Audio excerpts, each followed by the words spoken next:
படம் வந்து எதிர்பார்த்ததை விட சூப்பராக இருக்குது. ஒரு 20 மினிட்ஸ் ஒரு ஃபைட் சீன் இருக்குது, சூப்பராக நடிச்சிருக்காரு. எல்லாருக்கும் வணக்கம். என் பேர் வின்சு ரேச்சல் சாம். நான் காக்கி சர்க்கஸில் ஸ்ரீதேவின்னு சொல்லி ஒரு கேரக்டர் பண்ணியிருக்கேன்.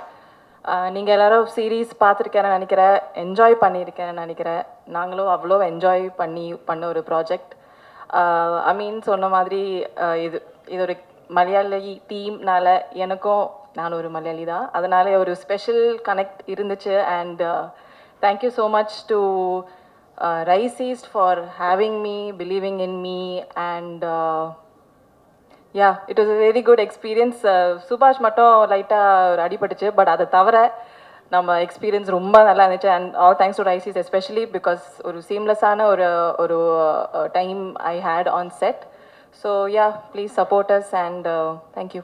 எல்லாருக்கும் வணக்கம். பிரசன்ட் மீடியா இவ்வளோ தூரம் வந்ததுக்கு ரொம்ப நன்றி. இது வந்து எனக்கு ஒரு மறக்க முடியாத ஒரு ப்ராஜெக்டாக இருக்கும். சொன்ன மாதிரி அடிபட்டுச்சு. அது எப்போ ஆச்சுன்னா, நாளைக்கு ஷூட் ஆரம்பிக்கிறோம், இன்றைக்கி வந்து ஒரு ரிஹர்சல் பண்ணலாம் அப்படின்னு சொல்லிட்டு மாஸ்டர் தலைமையில் எல்லாம் நடந்தது. எதுவுமே பெருசாலாம் எதுவும் பண்ணல. ஒரு சின்ன ரோல் பண்ணும்போது அன்எக்ஸ்பெக்டடாக எனக்கே அது வந்து சர்ப்ரைஸாக இருந்துச்சு. என்னடா இதுக்கப்புறம் வீட்டுக்கு பேக் பண்ணி அனுப்பிச்சிடுவாங்க போல இருக்குது. ஹாஸ்பிட்டலில் அதுதான் யோசிச்சுக்கிட்டு இருந்தேன். ஆனால் வந்து சேதுவண்ணா இருக்கட்டும், அதுக்கப்புறம் ராஜேஷ், எல்லாருமே வந்து ஒரு பெரிய சப்போர்ட் கொடுத்தாங்க. ஸோ இந்த ப்ராஜெக்ட் எனக்கு கிடைச்சதுக்கு சேதுவண்ணா வந்து எனக்கு ஒரு பெரிய தூணாக இருந்தார். தேங்க்யூ சேதுவண்ணா. நன்றி ப்ரொடியூசர்ஸ் சாகர் சார், அதுக்கப்புறம் சந்துரு சார், எல்லாருக்கும் என் மேலே ஒரு நம்பிக்கை வச்சதுக்கு ஒரு பெரிய நன்றி. ஸோ அப்படியே வீட்டுக்கு பேக் பண்ணி அனுப்பிச்சிடுவாங்கன்னு நினச்சேன். பட் அங்கேருந்து எனக்கு ஸ்டார்ட் ஆச்சு. எனக்காக ஒரு 10 நாள் தள்ளி வச்சாங்க ஃபைட் சீக்வன்ஸ். அதுக்கப்புறம் நார்மலாக ஸ்டார்ட் பண்ணாங்க. இது ஒரு மறக்க முடியாத ஒரு சீரீஸாக எனக்கு மாற்றினாங்க. டைரக்டர் அமீன் அவர் வந்து மோர் லைக் இப்போ ஒரு ஃப்ரெண்டாக, இந்த டீமே வந்து எனக்கு வந்து ஒரு ஃப்ரெண்ட்ஸ் மாதிரி ஆயிட்டாங்க. யாருமே ஒர்க் பண்ணும்போது ரொம்ப ஒரு ஹைரார்க்கி எதுவுமே இருக்காது. டைரக்டர் ஒரு ஃபோக்கஸ் புல்லரோ யாருக்குமே வந்து ஒரு இதுவே இருக்காது. எல்லாருமே ஷூட் முடிச்சுட்டா எல்லாருமே ஒரு ஃப்ரெண்ட்ஸாக ஜாலியாக உட்காந்து பேசிக்கிட்டே இருப்பாங்க. ஷூட் அப்போவே ஜாலியாக தான் இருப்பாங்க. ரொம்ப ஃபன்னாக இருந்தது உங்களோட ஒர்க் பண்ணது. Thank you so much. இன்னும் நீங்கள் நிறைய படங்கள் பண்ணணும், நம்ம ஒர்க் பண்ணுவோம். அண்ட் கண்டிப்பாக வந்து முனிஷனை வந்து பற்றி சொல்லி ஆகணும். இது வந்து எனக்கு அவரோட ஃபஸ்ட்டு கிடையாது. இப்போ ரீசெண்டாக தான் அவர்கிட்டயே சொன்னேன், ஒரு ப்ரெஸ் இன்டர்வியூவில் தான் சொன்னேன். என்னென்னா, பேட்ட படத்தில் நான் வந்து ஒரு ஜூனியர் ஆர்டிஸ்ட்டாக போயிருந்தேன். ஸோ அப்போ வந்து அண்ணன் வந்து தலைவரோட வர மாதிரி ஒரு சீன் இருக்கும், கேட்டை ஓப்பன் பண்ணிட்டு வருவார். அப்போ நான் வந்து யார் அவருன்னு கேட்குற மாதிரி ஃபஸ்ட்டு காம்பினேஷனே முனிஷனோட தான் இருந்துச்சு எனக்கு 8 இயர்ஸ் பேக். ஸோ இப்போ திரும்ப அவரோட எனக்கு ஒரு லீடாக பண்ணுறதுல எனக்கு ரொம்ப சந்தோஷம். என் ஃபேமிலி எல்லாருக்குமே ரொம்ப சந்தோஷம். Thank you so much sir. வின்ஷு ஒரு க்யூட்டான ஒரு ஹீரோயின். எல்லாருமே வந்து ரொம்ப அழகாக சப்போர்ட் பண்ணாங்க. கோ ரைட்டர், டைலாக் ரைட்டர் விஜி, எல்லாருமே, விடுதலை, எல்லாருக்குமே வந்து பெரிய நன்றி. ரொம்ப ஒரு எமோஷ்னலான ஒரு ப்ராஜெக்டாக இருந்தது. Thank you so much. எனக்காக இதை கொடுத்ததுக்கு ரொம்ப நன்றி. தேங்க்யூ. வந்திருக்கும் பத்திரிகையாளர், ஊடக நண்பர்கள் அனைவருக்கும் வணக்கம். G5க்கும் எனக்கும் சார் சொன்ன மாதிரி ரொம்ப கனெக்ஷன் இருக்குது. மரண நாணயத்துலேருந்து மிடில் கிளாஸ் விலங்கு, இப்போ காக்கி சர்க்கஸ். இது ஃபஸ்ட்டு வந்து இப்போ அமீன் சாருக்கு வந்து நம்ம விஜய் சார் தாங்க, விடுதலை சார் விஜய் சாருக்கு கதை சொல்ல வந்தாங்க. சொல்லி முடித்தோடனே நம்ம முனிஷ்காந்த், வின்னிங்ஸு, இப்படி பென்னி குக்கு, இப்படி சாமானியனா ஒரு கேரக்டர் பண்ணிக்கிட்டு இருக்கோம். போலீஸ் கேரக்டர்னா கூட பண்ணிடலாம். ஒரு புக் ரீடர் அப்படின்னாங்க, அதுலேயும் நீங்கள் எழுதி புக்கு அப்படின்னாங்க. ஐயோ, இது வந்து ஏன் அப்படின்னா நம்ம அந்த லைன்லேயே கிடையாது. அப்போ அமீன் சார் வந்திருந்தார், அவங்க கேரக்டர் இப்படி தான் இருக்கும் அப்படின்னு சொன்னார். அமீன் சார்கிட்ட நான் சொன்ன ஒரே விஷயம் தான் என்ன அப்படின்னா, இது புக்கு அப்படின்னா உண்மையிலே ரீடர் ஜெயகாந்தன் சார் இவங்களெல்லாம் ஏதாவது நான் சொல்ல அது கேள்விப்பட்ட மாதிரி இருக்கும். அப்படியெல்லாம் இருக்கவே இருக்காங்க, அதுக்கு நான் கேரண்டி தரேன், நீங்கள் நம்பி பண்ணுங்கள் சார் அப்படின்னாரு. அதுலேருந்து தான் இது தொடங்கப்பட்டது. அதே மாதிரி வந்து பாடி லாங்குவேஜ் முதற்கொண்டு எல்லாமே என்ன சொன்னார்னா, ஒரு மீட்டரில் இருக்கணும் அப்படின்ட்டு என்ன சொன்னார். அப்போ நான் சார்கிட்ட சொல்லிட்டு போன ஒரே விஷயம் அதுதான். சார், நான் இந்த படத்தை பொறுத்தளவு நான் உங்கள்கிட்ட ஒப்படைச்சிட்றேன். நீங்கள் என்ன சொன்னாலும், நீங்கள் என்ன சொல்கிறீங்களோ நான் அதை மட்டும் தான் நான் செய்வேன். நான் மற்றபடி தேவையில்லாமல் இந்த முனிஷ்காந்தோ எந்த இதோ பாடி லாங்குவேஜோ வராது அப்படின்னேன். அந்த அளவு நான் பண்ணி கொடுத்துருக்கேன்னு நினைக்கிறேன். அதுக்காக அமீன் சாருக்கு பெரிய நன்றி. அது போக வந்து இது வந்து கேரளா டீம் எல்லாருமே, கேமராமேன் முதற்கொண்டு எல்லாருமே, உதவி இயக்குநர்கள் முதற்கொண்டு கேரளா டீம் தான். என்னடா அது ஒரு இதாக இருந்துச்சு. ஆனால் போய் வேலை பார்க்கும்போது தான் தெரிஞ்சுது அவ்வளோ ஜாலியாக, அவ்வளோ ரொம்ப சந்தோஷமாக இருந்துச்சு. இப்போ எனக்கும் டைரக்டருக்கும் ஒரே ஒரு பாலம் யார் அப்படின்னு பார்த்தீங்கன்னா விஜய் சார் தான். ஏன்னா எந்த டைலாக்காக இருக்கட்டும், எந்த இதாக இருக்கட்டும், இது இப்படி பண்ணலாமா அப்படின்னும் போது அவர் அதுக்கு தகுந்த மாதிரி புரிய வைக்கிறதும் சரி, இது பண்ணுறதும், அது ரொம்ப நன்றி. விடுதலை சாருக்கும் பெரிய நன்றி, கௌசிக் சாருக்கு பெரிய நன்றி. அதே மாதிரி மாஸ்டர் வந்து அந்த ஃபைட் நீங்கள் பார்த்துருப்பீங்க. அதுக்கு முன்னாடி அங்கே போட்டு காட்டினார். கிட்டத்தட்ட அது ஒரு 3 நிமிஷத்துக்கு உண்டான ஃபைட்டு. அதில் வந்து பார்க்கும்போதே நினச்சேன், சுபாஷ் சாரோட ஹார்ட் ஒர்க்கு கிட்டத்தட்ட வந்து ஹீரோவுக்கு ஒருத்தான தான் அப்படின்ற மாதிரி அந்த ஒரு ஃபைட்டு போதும் அதை நல்லா நிரூபிச்சிருப்பார். ஹீரோயினி மேம் அவங்களுக்கு எனக்கு பெரிய காம்பினேஷன் இல்லை. இருந்தாலும் நான் வந்து இந்த டப்பிங்கில் பார்க்கும்போது ரொம்ப நல்லா பண்ணியிருந்தாங்க. அது போக வந்து மியூசிக் டைரக்டர் சேதனன்னு நானும் கிட்டத்தட்ட ஒரு 5-6 படம் ஒர்க் பண்ணியிருக்கோம். அவருக்கும் பெரிய நன்றி. அதுமாதிரி அப்துல்லா கேரக்டர் நான் பார்க்கும்போது எனக்கு அந்த போராமையாக இருந்துச்சு, அந்த கேரக்டர் பிடிக்கும் பண்ணிக்கலாம். ஏன்னா அது ரொம்ப யதார்த்தமாக நீங்கள் பார்க்கும்போதே தெரிஞ்சிருக்கோம், ரொம்ப நல்லா ஜாலியாக இருந்திருக்கும். அவரும் சூப்பராக பண்ணியிருந்தார். அவினாஷ் சார் அவருக்கும் பெரிய நன்றி. மியூசிக் டைரக்டர் சார் பெரிய நன்றி. சார் ரைட்டர் அர்ஜுன் பெரிய நன்றி. எல்லாத்துக்கும் நன்றி சொல்லிட்டேன்னு நினைக்கிறேன். இந்த இந்த சீரியஸை பொறுத்தளவும் நீங்கள் நல்லா பார்த்தீங்க அப்படின்னீங்கன்னா,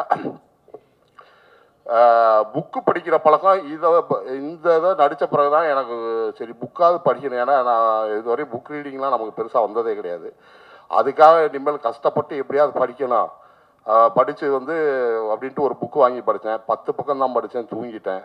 அது பெரிய புக் ரீடர் சொன்னாங்க, அப்படித்தாங்க இருக்கும், மஸ்ட்டு கொஞ்சம் கொஞ்சமாக படிங்க அது அப்படின்னு சொல்லியிருக்காங்க. அதனால் நான் ஒரு 4 புக்கு வாங்கிட்டு வந்திருக்கேன். நான் பெற்ற இன்பம் எல்லாம்ன்ட்டு. ஃபஸ்ட்டு ப்ரொடியூசர் சாருக்கு ஒரு புக்கு, டைரக்டர் சாருக்கு ஒரு புக்கு, அடுத்து வந்து நம்ம ஹீரோ சாருக்கு ஒரு புக்கு, முக்கியமாக நம்ம பத்திரிக்கையாளர் கவிதா மேமுக்கு நான் கொடுத்தே ஆகணும். ஏன்னா எல்லா இன்ட்ரோடக்ஷனும் வரணையா இந்த புக்கை படித்து இன்னமும் நல்லா அவங்க வந்து ஒவ்வொரு ஆர்டிஸ்ட்டை கூப்பிடும்போது இன்னும் நல்லா கவிதை நடையோட, தமிழ் கவிதை நடையோட கூப்பிடுன்ட்டு அந்த புக்கை உங்கள் சார்பாக நான் அந்த இதை கொடுக்குறேன், 4 பேர்த்துக்கு கொடுக்குறேன். ஆக்சுவலி நான் புக்கு படிக்கிறது காமெடியாக சொல்ல வரல. என்னை பொறுத்த வரைக்கும் இந்த கேரக்டர் மட்டும்தான் காமெடி. லைக் புக்கு படிக்கிற விஷயம் எப்போவுமே நல்லது தான். அது நான் எந்த டைமில் லைக் நான் நிறைய like I really like to read. So அதில் நான் என்ன கன்வெர்ட் பண்ண ட்ரை பண்ணேன்னா, பேசிக்காக அந்த கேரக்டர் மட்டும்தான் காமெடியாக இருக்கும். அவர் சொல்கிறது உண்மை தான். ஆனால் நம்ம எப்போதுமே சினிமாவில் யாரோட ரியாக்ஷனுக்கு மியூசிக் போடுறாங்களோ, யாரோட ரியாக்ஷனில் காமெடியாக தெரியும். லைக் அர்ஜுனை அந்த கேரக்டரை, இவருக்கு ஆப்போசிட் நிற்கிற அர்ஜுனையா இல்லை அதுக்கு பக்கத்தில் நிற்கிற ஆளை பொறுத்த வரைக்கும் இவர் சொல்கிறது காமெடியாக தெரியலாம். நான் அது காமெடியாக லைக் சொல்கிற வார்த்தைகள் இல்லை. அவர் சொல்கிறது சீரியஸ் தான். ஆனால் இந்த ஸ்டோரியில் இந்த சிச்சுவேஷனில் அது எப்படி ப்ளேஸ் பண்ணுறீங்களோ அது ஹியூமராக வரும். புக்கு படிக்கிறது இன்னும் ஒரு பிரச்சனை இல்லை.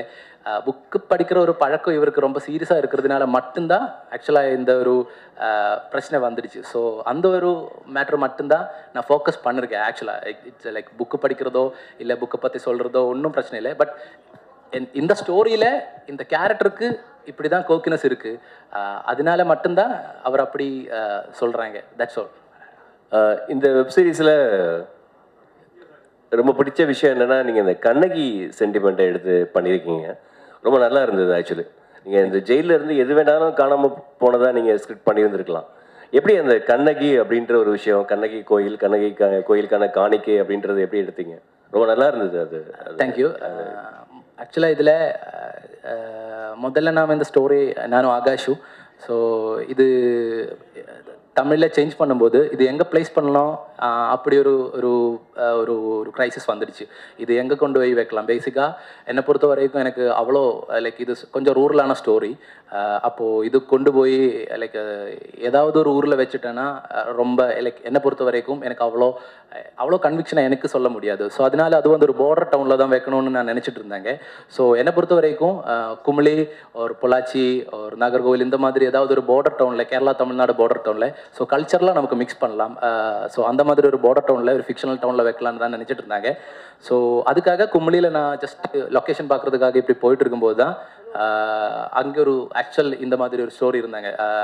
மதுரையிலிருந்து கண்ணகி அது மதுரை எல்லாமே எரிச்சிட்டு வந்து உட்கார்ற மாதிரி அங்கே ஒரு ஒரு அங்கே லைக் குமிளியில் வந்துட்டு அந்த கோவிலோட பேர் மங்களாதேவி அம்மன் கோவில்னு ஒரு கோவில் இருக்காங்க. வருஷத்தில் ஒரு தடவை தான் அங்கே ரிசர்வ் ஃபாரஸ்ட்டுக்குள்ளே இருக்காங்க. ஸோ அந்த கோவிலுக்குள்ளே போக முடியும். ஸோ நான் அந்த ஸ்டோரி ஒரு அம்மா என்கிட்ட சொன்னாங்க இந்த மாதிரி ஒரு கதை இருக்குது. அப்போது ஐ தாட் ஓகே இது ரொம்ப ரூட்டடாக இருக்குது, நம்ம கதையில் மேட்ச் ஆக மாதிரி இருக்குது. ஸோ அந்த மாதிரி சேஞ்ச் பண்ணிட்டேன். அண்ட் அது லைக் ஐ திங்க் இந்த ஸ்டோரியில் அந்த தேவியோட ப்ரெசன்ஸு இல்லை அந்த மாதிரி லைக் அது நம்ம பிளான் பண்ணல. லைக் ஆக்சுவலாக இந்த ஒரு லொக்கேஷன் இருக்கையில் போகும்போது நான் அந்த கதையை கேட்கும்போது ஆக்சுவலாக இது என்னோட ஸ்டோரியில் ரொம்ப ஃபிட் ஆகும்னு நினச்சி தான் இந்த ஒரு எலமெண்ட் இப்படி கொண்டு வந்துடுச்சு. ஸோ அதுதான் அப்படி தான் எனக்கு அந்த கதையை கிடச்சிருச்சு ஆக்சுவலாக. சார் டேரக்டர் சார் ஜெயிலர் யூனிஃபார்மே போட மாட்டேங்கிறாரு, என்ன காரணம்? அதே மாதிரி ஜெயிலில் ஒரு சம்பவம் நடந்தால் ஜெயிலர் தான் பொறுப்பு, ஆனால் சப் ஜெயிலர் தூங்கிட்டாலும் அவர் தான் பொறுப்பு. அந்த காசை கொண்டு வந்து வைக்கிறதுக்கு அவர் எந்த முயற்சியும் எடுக்கல. ரொம்ப நல்லா இருக்குது ஃபஸ்ட்டு 4 எபிசோடு. செகண்ட் 4 எபிசோடு கொஞ்சம் சர்க்கஸாக இருந்தது. சர்க்கஸுங்கிற பேருக்காகவே அப்படி வச்சுருந்தீங்களோ? அது அது ஆக்சுவலாக லைக் அது எனக்கு என்ன சொல்கிறதுன்னு ஆக்சுவலாக இதுக்கு என்ன ஜெயிலர் சார் ஷர்ட்டு போடுறது என்னை பொறுத்த வரைக்கும் நான் இமேஜின் பண்ணும்போது அவர் ஷர்ட் போடாமல் இருக்கிறது தான் நல்லாயிருக்கும். அந்த அந்த கூட்டத்திலே அவர் தான் தனியாளாக இருக்காங்க. ஸோ பாக்கி எல்லாருமே யூனிஃபார்ம் போட்டுட்ருக்காங்க, பட் அவர் மட்டும்தான் ஷர்ட் மட்டும் இருக்காங்க. ஸோ அந்த ஒரு கூட்டத்துக்கு ஒரு ஹெட்டாக இருக்கிற ஆளுக்கு அந்த யூனிஃபார்மிட்டி இல்லை. அவர் வேற ஒரு ஆள் மாதிரி அந்த ஜெயிலை வேறு மாதிரி நடத்திட்டு இருக்காங்க. அங்கே இருக்கிறவங்களுக்கு வேறு பிரச்சனை. ஸோ அதனால தான் அவருக்கு தனியாக ஒரு ஷர்ட்டு வைக்கணும்னு நானும் டிஓபியும் அது விஷுவலி அப்படி வந்தால் நல்லா இருக்கும்னு நினச்சி தான் அந்த ஒரு ஷர்ட்டோட ஆப்ஷன் கொடுத்துருக்காங்க. அதுக்கப்புறம் பாக்கி எல்லாமே நீங்கள் லைக் வாட் யூ ரிசீவ் அதுதான் எனக்கு என்னை பொறுத்த வரைக்கும் அது அப்படி தான் எனக்கு சொல்ல முடியும். தேங்க்யூ. அதே மாதிரி டேரக்டர் சார் நம்ம ஹீரோயினோட உங்கள்கிட்ட தான் ஹீரோயினோட கெமிஸ்ட்ரி மாதிரியே அந்த கல்வியோட கெமிஸ்ட்ரி ரொம்ப நல்லா இருந்தது. தேங்க்யூ. இவ்வளோ பேர் மலையாளிஸ் வந்திருக்கீங்க, ஆனால் அதில் திருடிய மலையாளிஸாகவே காமிச்சிருக்கீங்களே, இது உங்கள் ஊரில் உங்களுக்கு எதுவும் பாதிப்பு ஏற்படுத்தாதா? ஏன்னா ஒருத்தரை காமிச்சு ஒருத்தர் தமிழராவோ இல்லை வேற ஒரு மொழிக்காரராவோ காமிச்சிருக்கலாம். ஏன் 2 பேருமே இப்போ இதே ஒரு தமிழ் டைரக்டர் எடுத்திருந்தாருன்னு வச்சுக்கோங்க, மலையாள இண்டஸ்ட்ரியில் என்ன இருக்குன்னு யோசிங்க, சொல்லுங்கள் பதில். அதில் முதல்ல காட்டுற 2 திருடனுங்க தமிழ்நாட்டில் தான் இருக்காங்க. ஸோ இது ஒரு like I don't believe in boundaries actually. I don't believe in boundaries. So that's my justification. I don't believe in countries. I don't believe in states. I don't believe anything like that. So என்னை பொறுத்த வரைக்கும் அந்த மாதிரி ஒரு கேள்வியை வந்தால் தான் I don't care actually. இல்லை நீங்கள் சொன்னீங்க 2 பேரும் தமிழ்நாட்டில் தான் இருக்கீங்கன்னா என்ன சொல்ல வரீங்க? மீனாட்சி ரோல அந்த 2 திருடரும் தமிழ்நாட்டில் தான் இருக்கீங்கன்னு ஒரு பாயிண்ட் சொன்னீங்க, என்ன சொல்ல வரீங்க? இல்லை அது நான் சொல்லலை ஆக்சுவலாக. I don't believe in like borders. அது நாம போட்டது ஆக்சுவலாக. ஐ டோன்ட் பிலீவ் லைக் எனக்கு அதில் எந்த இதுவும் இல்லை. கேரளா தமிழ்நாடு ஆந்திரா அப்படி ஒன்றும் இல்லை ஆக்சுவலாக. இந்தியா பாகிஸ்தான் அது மாதிரி நான் எதுலையும் பிலீவ் பண்ணலை. ஸோ நான் ஸ்டோரி யோசிக்கும் போதும் அப்படி யோசிக்கலை ஆக்சுவலாக. அவங்க எதுக்கு 2 பேர் கேரளாவில் இருக்கே, இவங்க 2 பேர் எதுக்கு தமிழில் இருக்குது அப்படி இல்லை ஆக்சுவலாக. இது ஒரு நாடு ஊர் லைக் மனுஷங்க தான் எல்லாருமே. So when it's a community எல்லா டைப் ஆஃப் ஆൾക്കാருமே இருக்குங்கன்னு நான் நினைக்கிறாங்க. ஆக்சுவலாக அந்த மாதிரி யோசிக்கவே இல்லை ஆக்சுவலாக. என்னோட கேள்வி வந்து உங்களுக்கு பாதிப்பு வந்துடக்கூடாதுங்கிறது. நீங்கள் ஒரு மலையாளி பேச்சிலேயே தெரியுது இல்லையா? உங்கள் டீம்லேயே நிறைய பேர் மலையாளிஸ் இருக்காங்க. நீங்கள் நாளைக்கு ஊருக்கு போகிறப்ப நாட்டில் அவட கொஞ்சம் பிரச்சனை, அதுக்கு நான் பறஞ்சு அந்த மாதிரி யாருமே கேள்வி கேட்பாங்க கண்டிப்பாக? No, I don't think so. முனிஸ்கான் சார் முந்திலாம் கவுண்டமணி என்ன வடிவையெல்லாம் நடிக்கும்போது அவங்களுக்கு நல்ல ஜோடிலாம் அழகழகாக இருக்கும். காய் கிளவிலையும் இல்லை, அதுக்கு முன்னால் படத்துலையும் இல்லை, இந்த படத்துலையும் இல்லை. நீங்கள் அதில் ஸ்கிரிப்ட் கதை கேட்கும்போது சொல்லக்கூடாதா ஒரு அழகான ஹீரோயின் இருக்கணும், இந்த மாதிரிலாம் நடிக்க மாட்டேன் அப்படின்னு எல்லாரும் இப்படி கொண்டு போயிடுவாங்களே, எப்படி உள்ள பொழப்பையும் இல்லைண்ணே அதான் அமையுது. ஆனால் அதை தாண்டி வந்து இப்போ அதுதான் நிற்கிது. அது கொஞ்சம் சிம்பத்தியாக வந்து மக்கள் பார்க்குற மாதிரி இருக்குது. நமக்கு கொஞ்சம் அதில் ஒரு செல்ஃபியூஸாக தான் இருக்குது. அதனால் அந்தளவு கதைக்கலாம் அப்படிலாம் இல்லை. நான் மேக்ஸிமம் டேரக்டரோட ஆர்டிஸ்டாக தான் இருப்பேன். இப்போ நான் நடிச்சதை என் கூட எனக்கு ஃபேராக யார் நடிக்கிறாங்கன்னு இதுவரை நான் எந்த படத்துலையுமே கேட்டதில்லை. மிடில் கிளாஸில் கூட கேட்டதில்லை. நான் நடிக்கும்போது அதுக்கு பிறகு அவங்களாம் தான் சொன்னாங்க இது மாதிரி இவங்க நடிக்கிறாங்க அப்படின்ட்டு. நான் யாராக இருந்தால் நமக்கு தேவை நடிக்கலாம், அதுதான். இப்போ வந்து ப்ரொடியூசர் கவுன்சிலில் புதுசாக ஜெயிச்சு வந்தவங்க எல்லாரும் சொல்லிட்டாங்க, ஒரு இது சொல்லியிருக்காங்க, ஓடிடிலையும் வெப்சீரிஸ்லையும் நடிக்கக்கூடாது நடிகர்கள் சொல்லிட்டு ஒரு சொல்லியிருக்காங்க. அது நடக்கும் பட்சத்தில் நீங்கள் என்ன பண்ண போகிறீங்க? So Kaushik sir and Munishkanth.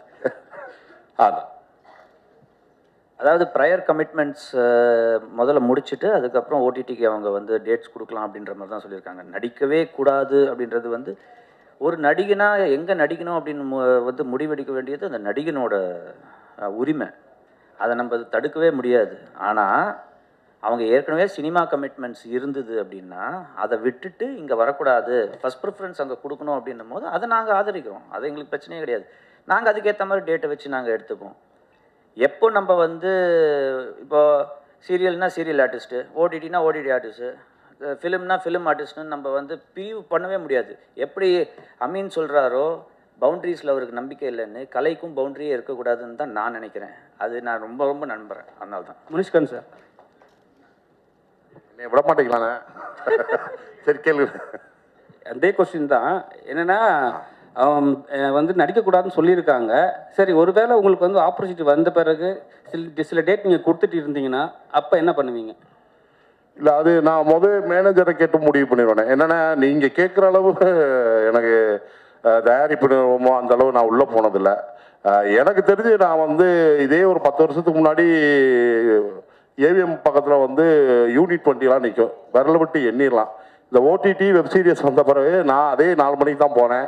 அவ்வளோ வண்டி நிற்கிது, அவ்வளோ பேருக்கு வேலை இருக்குது, அவ்வளோ பேருக்கு இது இருக்குது. அதனால் வந்து இதெல்லாம் பெரியவங்க அவங்களவா பார்த்து சமரசமாக பேசி எல்லா வேலையும் நல்லா நடந்தால் சௌரியமாக இருக்குன்னு நினைக்கிறேன். அந்த மாதிரி பிரச்சனை வரும்போது நான் மேனேஜர்கிட்ட கேட்டு எது இதுவோ அதுக்கு தகுந்த மாதிரி நான் பண்ணிக்குவேன். கௌசிக் சார், அப்புறம் நீங்கள் சார் இப்போ வந்து தேட்ரு சங்கத்தில் இருக்கிறவங்க என்ன சொல்லியிருக்காங்கன்னா, ஓடிடியில் வர படங்கள் வந்து 8 வாரத்துக்கு அப்புறம் தான் ரிலீஸ் பண்ணணும் அப்படின்னு ஒரு விஷயம் சொல்லியிருக்காங்க. நீங்கள் ஜனநாயகம் படம் எடுத்துருக்கீங்க, இன்னும் ரிலீஸ் பண்ண முடியல. அது ரிலீஸ் ஆச்சுன்னா 8 வாரத்துக்கு அப்புறம் பண்ணுவீங்களா, இல்லை வந்து நீங்கள் போட்ட அக்ரிமெண்ட் எப்படி பண்ணுவீங்களா? இல்லை, அது ஜனநாயகம் பொறுத்த வரைக்கும் அதோட டேட் வந்து இப்போதைக்கு யாருக்குமே தெரியல. அது எப்போ ரிலீஸ் ஆகுதோ அதோட கான்ட்ராக்டில் நம்ம எப்படி பண்ணியிருக்கோமோ அதுக்கேற்ற மாதிரி வந்து சேனல் பிஸ்னஸ் ஹெட் முடிவெடுத்து அந்த ரிலீஸ் நடக்கும். சில சமயம் பார்த்தீங்கன்னா ஒரு ஃபெஸ்டிவலுக்கு நாங்கள் தள்ளி வச்சு கூட ரிலீஸ் பண்ணுவோம். சில சமயம் பார்த்தீங்கன்னா கொஞ்சம் ப்ரீபோன் பண்ணி ப்ரொடியூசருக்கும் அவங்களுக்கும் ஒத்து போச்சு அப்படின்னா நம்ம வந்து சில நாட்களுக்கு முன்னாடியே பண்ணுவோம். 8 வாரன்றது 2 மாதம் தானே, அது பிரச்சனை கிடையாது. அது யூஸ்வலாக நம்ம பண்ணுறது வந்து தேட்டர்லேருந்து ஆல்மோஸ்ட் 3 மாதத்துக்கு அப்புறம் தான் நம்ம பண்ணுறது. அதனால் அது ப்ராப்ளம் இல்லை. கௌசிக் சார், சோசியல் மீடியாவில் 2-3 நாள் ஓடிட்டு இருக்கு.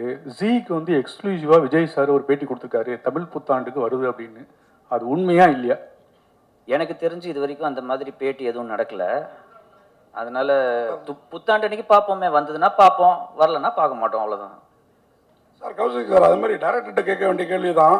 நீங்களும் ஜிக்கு கிட்டத்தட்ட டேரக்டர் தானே, அதனால உங்கள்கிட்ட கேட்குறேன். இந்த சீரீஸில் ரொம்ப நல்லா பண்ணியிருக்கீங்க நான் சொன்ன மாதிரி. ஆனால் படத்தில் வர்றது ஒரு ப்ரைவேட் மினி பஸ் மாதிரி தெரியுது. ஆனால் அந்த ஒரு எபிசோட்லேயும் போடுறப்ப சேலம் டு மேட்டூர் பஸ்ஸே காமிக்கிறீங்களே, என்ன காரணம் அது? எங்கள்கிட்ட இப்போ ஒரு கொடுக்குற அளவுக்கு ஒரு 200 கோடி 300 கோடி பஸ் இருந்ததுன்னா ஒரு பெரிய பஸ்ஸை வந்து செட்டு போட்டு கூட எடுக்கலாம். நம்ம வந்து ஒரு ப்ராடக்டை பண்ணும்போது ரெவன்யூவும் வரணும். அந்த ரெவன்யூ வரத்துக்காக நாங்கள் என்ன பண்ணுவோம் அப்படின்னா ஒரு அளவுக்கு தான் பட்ஜெட் சில விஷயங்களுக்கு கொடுப்போம். பஸ்ஸுன்றதை காமிக்கணும், அதில் ஒரு கண்டக்டர்ன்றதை காமிக்கணும். அதில் வந்து 50 சீட் இருந்தாலும் அது பஸ்ஸு தான், 60 சீட் இருந்தாலும் பஸ்ஸு தான். அதனால் நம்ம வந்து இப்போ நம்ம வல்சரவாக்கத்துலேருந்து விருகம்பாக்கத்துக்கு மினி பஸ் விடுறோம் இல்லையா, அந்த மாதிரி அந்த ஊரில் இப்போ எந்த ஊரும் நம்ம வந்து அந்த ஷாட் வந்து ஒரு க்ரியேட்டிவாக வந்து டைரக்டர் எடுத்துருக்கிற இது. ஆமாம். ஸோ அதில் என்ன அப்படின்றது வந்து அது ஒரு டைரக்டர் பாயிண்ட் ஆஃப் வியூவில் அவர் வச்சுருக்காரு. ஸோ அது அந்த டைரக்டரோட பாயிண்ட் ஆஃப் வியூக்கு நம்ம கொடுக்குற ஒரு மரியாதை, அவ்வளோதான், வேறு ஒன்றுமே கிடையாது. Director thank you. டைரக்டர்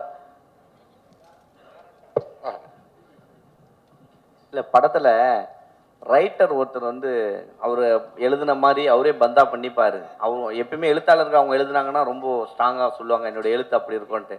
ஆனால் படத்தில் வந்து நீங்கள் காமிச்சிருப்பீங்க அவர் எழுதுனது அவர் சொல்லிட்டே இருப்பார், பின்னாடி இருக்க கைதி சொல்லுவார் சார் சுமாராக தான் இருக்குன்ட்டு. எந்த இடத்துல இதை அனுபவப்பட்டீங்க? எந்த கதையை படிக்கும்போது யாரா இவன் இப்படிலாம் எழுதியிருக்கான் அப்படின்னு யோசிச்சிங்களா? அதை எடுத்துகிட்டு வந்து படத்துக்குள்ளே வச்சிங்களா? ஆக்சுவலாக நான் ஏதாவது கதையை வந்து என்னோட கோரைட்டர் கூட சொல்லும்போது அவர் இதே மறுபடி தான் சொல்கிறாங்க. ஸோ அந்த எக்ஸ்பீரியன்ஸ் தான் ஆக்சுவலாக எடுத்துட்டேன். எவ்வளோ சுமையாரான கதை, இது ஒர்க் ஆகாதுன்னு அவள் அப்படியே சொல்லுவாங்க. அதனால அந்த எக்ஸ்பீரியன்ஸ் தான் எடுத்து சொல்லியிருக்கேன். சார் கௌஷிக்கு தான் ஒரு கேள்வி சார் இங்கேருந்து sir. Sir in regard to தான் அந்த தியேட்டர் ஓனர்ஸ் அசோசியேஷன் சொன்னதை பற்றி தான். பட் அவங்க சொல்லியிருக்கிறது என்ன அப்படி சொல்லியிருக்காங்கன்னா வந்து ஒரு நடிகரோ அல்லது ப்ரொடியூசரோ வந்து டிரெக்டரோ வந்து வெப் சீரிஸ் பண்ணக்கூடாது, அப்படி பண்ணுறவங்க வந்து படம் பண்ணாங்கன்னா அவங்களை என்டர்டெயின் பண்ணக்கூடாது அப்படின்னு சொல்லியிருக்காங்க. அப்படி தான் அவங்க பேசுன அந்த ரோஹிணி பன்னீர்செல்வம் போட்ட ஆடியோவில் அப்படி தான் இருந்துச்சு.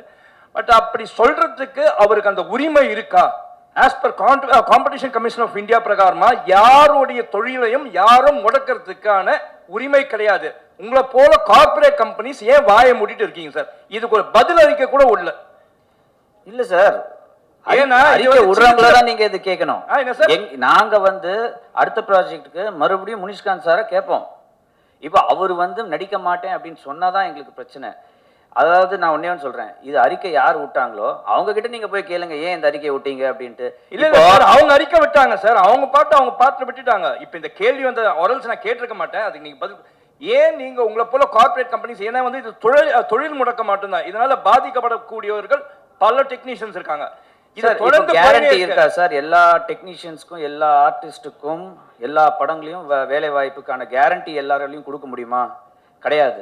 ஒரு டெக்னீஷியன் வீட்டில் சும்மா உட்கார்ந்துருக்காரு அப்படின்னா, ஒரு நடிகன் வீட்டில் சும்மா உட்கார்ந்துருக்காரு அப்படின்னா அது எவ்வளோ பெரிய ஒரு கஷ்டம் அப்படின்றது அது அனுபவப்பட்டாதான் புரியும். இல்லை அதுக்கு தான் கேட்குறேன் அந்த கேள்வியே உங்ககிட்ட. இல்லை அதான் அது அவங்களோட பாயிண்ட் ஆஃப் வியூவாக இருக்குது. இந்த மாதிரி வெளியில் போய் நடிக்கக்கூடாது அப்படின்னு எனக்கு தெரிஞ்சு அதனால வந்து ஓடிடியில் நடிக்கிறதுனால வந்து ஒரு சினிமா பாதிக்கப்பட போறதில்லை. இன்ஃபேக்ட் சில படங்களை விட ஓடிடியில் வர கண்டென்ட் இன்னும் பெட்டராகவே இருக்கு. அது நான் ZEE5 பற்றி சொல்லல, அக்ராஸ் ஓடிடி நான் சொல்கிறேன். நிறைய ஓடிடி கான்டென்ட் வந்து நிறைய பேர் பார்க்குறாங்க, நிறைய படங்களை விட அது பெட்டராக இருக்கு. அதனால யார் என்ன நடிக்கணும், யார் எதில் போய் வேலை செய்யணும் அப்படின்றது அது அவங்கவுங்க உரிமை, அவங்கவுங்களோட டிசிஷன். அது தாண்டி வந்து இல்லை நாங்கள் படத்தில் வச்சுக்க மாட்டோம் அப்படின்னா அந்தந்த ஆர்டிஸ்ட்டோ அந்தந்த டெக்னீஷியனோ போய் போராடணும். ஏன் நாங்கள் நடிக்கக்கூடாது அப்படின்னு கேட்கணும். வேலை வாய்ப்புக்கு கேரண்டி இருக்கா சார்? வேலை இல்லைன்னா இன்னைக்கு எவ்வளோ பிரச்சனைன்றது எல்லாருக்குமே தெரியும். 3 வேளை சாப்பிடலன்னா எவ்வளோ கஷ்டன்றது எல்லாருக்குமே தெரியும். ஒரு தளத்தில் வந்து ஒருத்தருக்கு வேலை கொடுக்குறாங்க, அதுவும் மரியாதை கொடுத்து சம்பளம் கொடுத்து வேலை கொடுக்குறாங்க அப்படின்னா அதை வந்து பாராட்டணுமே தவிர அதை வந்து நம்ம தப்பாக நினைக்கக்கூடாது. தேங்க்யூ. நீங்க ரொம்ப அழகா இருக்கீங்க, பிரசாந்த் மாதிரி இருக்கீங்க. யாராவது சொல்லியிருக்காங்களா? Top star Prashanth. இது வந்து உங்க பர்சனல் வன்மத்தை கக்கற மாதிரி இல்ல பிரசாந்த் சொல்றது உண்மையா சொல்றேன் நான். Okay sir, thank you. ஓகேங்களா? என் பர்சனல் வன்மத்தை நான் இந்த மேடையில கக்க போறேன். அவர் மேடையில கக்கினார் நேத்து அவரோட பர்சனல் வன்மத்தை. ஓகேங்களா? வாழ்த்துக்கள். ஹீரோயின் மேடம், உங்களுக்கு இந்த மாதிரி வெப் சீரிஸ் நடிக்கிறப்போ இன்னும் கொஞ்சம் டூயட்லாம் இல்லை அந்த ஃபீலிங் இருந்ததா உங்களுக்கு? ஏன்னா ரொம்ப அழகா இருக்கீங்க, 2 பேருக்கும் ஜோடி பொறுத்தா அவ்வளோ பிரமாதமா இருக்குது. ஒரு டூயட் வச்சிருக்கலாமே. இன்னும் ஒரு டியூட்னா பாட்டு கேக்குறீங்களா சார்? பாட்டு இருக்கு சார், அது கட் பண்ணிட்டாரு டைரக்டர் தான், அவர் தான் கேட்கணும். அதான் இன்னும் கொஞ்சம் இதுவா இருந்தா அது நல்லா இருக்கும் அப்படின்றது என்னுடைய. நல்லா தான் இருக்கும், அது இருக்கு சார். பட் அதை அவங்க ரிலீஸ் பண்ணுவாங்க உங்களுக்காக. தேங்க்யூ, நன்றி. ஆச்சி மசாலா, எந்த சமையலும் ருசி தேடும் ரகசியம். 20 ரூபாய்.